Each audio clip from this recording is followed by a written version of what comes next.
Bom, hoje a gente vai, de certa forma, abrir o manual da gestão pública, sabe? Para entender como é que aquelas grandes ideias viram ações de verdade, ações que impactam a vida de todo mundo. Pois é, como é que uma grande promessa se torna uma ação pública de fato? Como é que uma necessidade, às vezes super urgente da sociedade, finalmente sai do papel e acontece?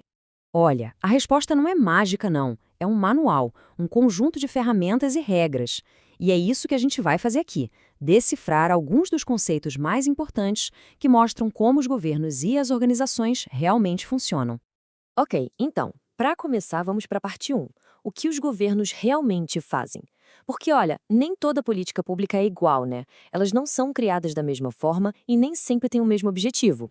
Vamos imaginar um cenário bem comum. Uma cidade com um problema sério de moradia. O que o governo faz? Ele intervém, claro. Pega o dinheiro dos impostos, que vem de todo mundo, e usa para ajudar as famílias que mais precisam com subsídios. Então, isso que a gente acabou de ver tem um nome: é a tal da política redistributiva. A ideia por trás é até que simples, mas muito poderosa. É usar a máquina do Estado para, digamos, reequilibrar o jogo, sabe? Mover recursos de um lado para o outro para tentar diminuir as desigualdades. Agora, vamos pensar num cenário bem diferente. Um candidato aparece com um programa super popular, uma promessa daquelas grandiosas que parece que vai resolver tudo. Só que, na real, nos bastidores, a intenção nunca foi implementar nada. O objetivo era outro: só atrair eleitores.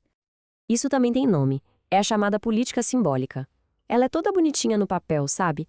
Muitas vezes tem até um estudo técnico por trás, tudo bem elaborado, mas falta o essencial, a vontade política para fazer acontecer. No fim das contas, é muito mais discurso do que ação de verdade. Então, o ponto-chave é esse aqui, ó. De um lado, a gente tem as políticas reais, que têm intenção, têm recurso e querem gerar mudança. Do outro, as políticas simbólicas, que o foco é totalmente na percepção, em moldar a opinião pública. A grande diferença, no final do dia, é a intenção real por trás de cada uma. Beleza. Agora que a gente já entendeu os tipos de política, vamos para a parte 2, da ideia à realidade. Como é que uma ideia ganha tração e começa, de fato, a virar uma ação concreta? Pensa só numa crise de saúde que surge do nada. De um dia para o outro, um assunto que estava lá esquecido, de repente tem todas as manchetes. E aí, claro, vira a prioridade número 1 do governo. Esse momento, essa urgência toda, tem um nome técnico para isso. É a famosa janela de oportunidade. É como se fosse uma tempestade perfeita, mas para o bem. Acontece quando três coisas se alinham: um problema que não dá mais para ignorar, uma solução que parece viável e um cenário político que permite a mudança. Quando esses três se juntam, coisas que pareciam impossíveis podem acontecer. Ok, a janela se abriu, a política foi decidida. E agora? Agora vem o desafio de garantir que ela seja bem executada e, mais, que a população participe. Um jeito de fazer isso é criar espaços para esse envolvimento, como, por exemplo, um conselho de cidadãos. E é exatamente essa a essência do controle social. Basicamente, são as ferramentas que a gente, como sociedade, tem para fiscalizar, para debater e para influenciar o que o governo faz. É o que torna tudo mais transparente e, no fim, mais democrático. Só que a gente tem que lembrar que a implementação não é uma coisa automática, tipo apertar um botão. A política sai lá do gabinete e encontra o mundo real nas mãos de quem? Dos servidores que estão na linha de frente. Professores, policiais, os chamados burocratas de nível de rua. São eles que precisam pegar uma regra geral e aplicar em 1000 situações diferentes todo santo dia, muitas vezes com poucos recursos. E essa citação resume tudo perfeitamente. O sucesso ou o fracasso de uma política não é decidido numa sala com ar-condicionado. Não mesmo. É decidido ali, no dia a dia, no balcão de um posto de saúde, dentro da sala de aula.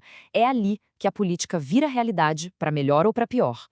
Bom, acho que ficou bem claro que transformar uma ideia em realidade é um negócio complexo, né? Então, por isso mesmo, vamos agora para a parte 3, o kit de ferramentas do gestor.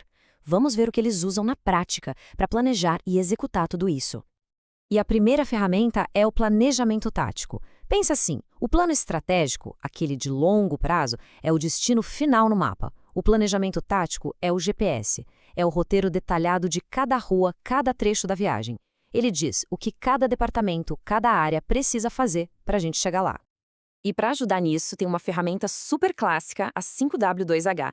É basicamente um checklist para não deixar nenhuma ponta solta, respondendo o que, por quê, quem, onde, quando, como e quanto. Aquela ideia que era meio vaga vira um plano de ação bem concreto, bem amarradinho.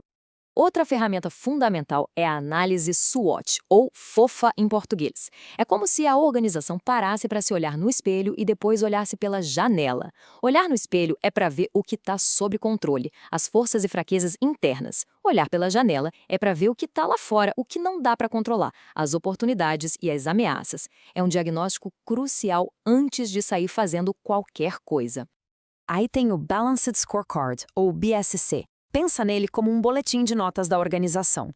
Em vez de olhar só para uma nota, a financeira, ele olha para tudo. É uma visão 360 graus. Como está a saúde financeira? Beleza. Mas e a satisfação do cliente? E os nossos processos estão eficientes? E o mais importante, a nossa equipe está aprendendo, está inovando? É uma visão completa do sucesso. Mas, claro, não adianta só planejar. A execução tem que ser acompanhada de perto, muito de perto. Olha esse exemplo. Uma secretaria de educação vê que as escolas estão atrasadas num programa. Em vez de esperar o ano acabar para chorar o leite derramado, eles criam um jeito de acompanhar em tempo real, para identificar o problema na hora que ele acontece e corrigir a rota imediatamente. Isso é o controle simultâneo em ação. A analogia do carro é perfeita. É a diferença entre dirigir olhando só pelo retrovisor, ou seja, só o que já passou, e dirigir com os olhos no para-brisa, de olho na estrada à frente, ajustando a direção a cada curva. É isso que garante que o projeto vai chegar onde precisa. Ok, a gente viu os tipos de políticas, como elas nascem e as ferramentas para fazer elas saírem do papel. Mas, no final das contas, por que tudo isso realmente importa? Importa porque entender esses conceitos dá poder. Poder não só de observar, mas de questionar, de participar. São essas ferramentas que separam uma boa intenção de um resultado real. E aí fica a reflexão para a gente fechar. Com esse conhecimento em mãos, que problema que a gente vê por aí no nosso dia a dia poderia começar a ser resolvido?